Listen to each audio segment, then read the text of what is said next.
Bismillahirrahmanirrahim. Assalamualaikum warahmatullahi wabarakatuh. Alhamdulillahirabbil alamin.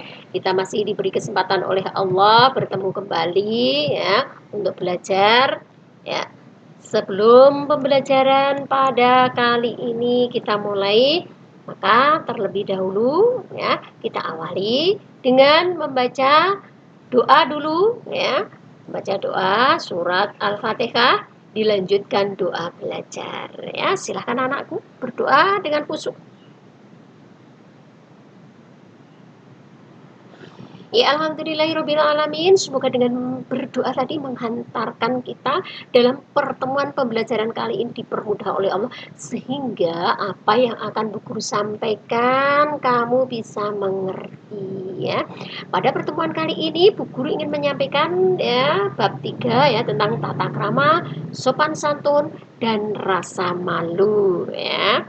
Untuk 2 bab yang kemarin sudah Bu Guru sampaikan ya. Jangan dilupakan itu ya, yang sudah digunakan materinya untuk ulangan harian ya, tentang iman pada qada dan qadar dan tentang toleransi itu ya.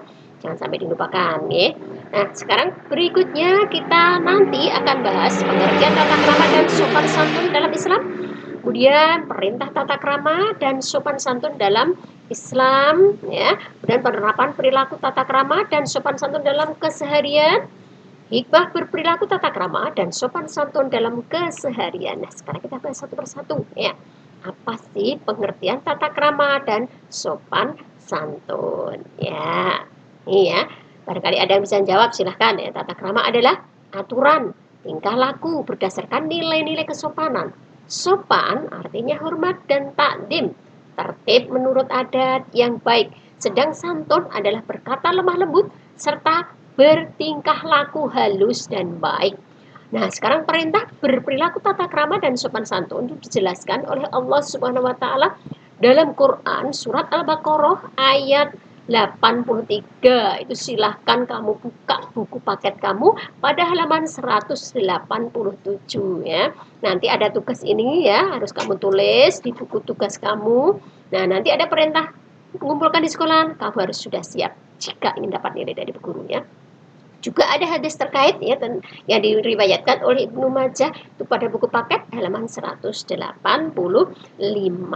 Nah, berikutnya sekarang ya, penerapan tata krama dan sopan santun itu di mana saja? Iya, kamu harus bersikap sopan santun ketika pembelajaran bertemu Bapak Ibu guru. Kemudian bersikap sopan santun, bersikap baik, berperilaku baik ketika kamu berpakaian. Kemudian berperilaku baik ketika bertamu ya, meskipun kamu sudah kenal dengan seseorang tersebut, dengan temanmu, maka jika bertamu punya adab sopan santun. Ketuk pintu dengan salam, sebelum dipersilahkan duduk jangan duduk. Kemudian sampaikan apa yang perlu sampaikan, tidak perlu panjang lebar. Kemudian selesai segera kamu pamit pulang dengan mengucapkan salam lagi, dan jangan lupa mengucapkan terima kasih kepada tuan rumahnya ya. Itu adab sopan santun dalam bertamu ya. Nah, sekarang hikmah berperilaku tata krama. 1, mudah diterima orang lain, mudah mendapat pahala dari Allah Subhanahu wa taala, dicintai Allah dan Rasulnya, menyempurnakan keimanan seseorang ya, mengantarkan seseorang pada kesuksesan, disayangi oleh keluarga, guru, teman dan masyarakat ya. Kemudian memberatkan timbangan kebaikan di akhirat kelak. Kemudian memudahkan diri menuju surga Allah Subhanahu wa taala. Nah, itu hikmah sifat sopan santun. Sekarang rasa malu. Ya, apa sih rasa malu itu? Ya, malu adalah menahan diri dari berbuat kotor, jelek, tercela dan hina. Bahkan pepatah mengatakan malu sebagian dari iman. Nah, sekarang macam-macam malu itu dibagi 2 ya. Jadi malu itu memang karakter dia, bawaan dia sejak dia kecil dari keluarganya. Memang dia punya sifat-sifat malu. Kemudian malu yang dibuat karena adanya usaha ya.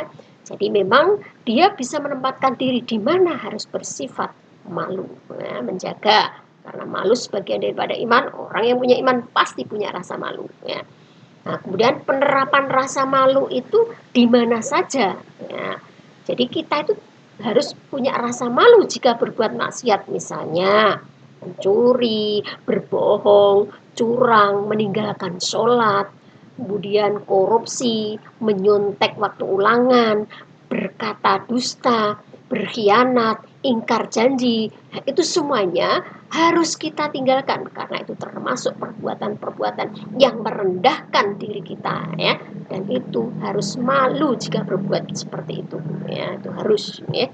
Nah, berikutnya, hikmah rasa malu dalam kehidupan sehari-hari mendatangkan kebaikan, dicintai Allah Subhanahu wa taala, mengantarkan pelakunya menuju surga, dan mencegah dari perbuatan maksiat, ya, menjaga kehormatan dan harga diri, ya.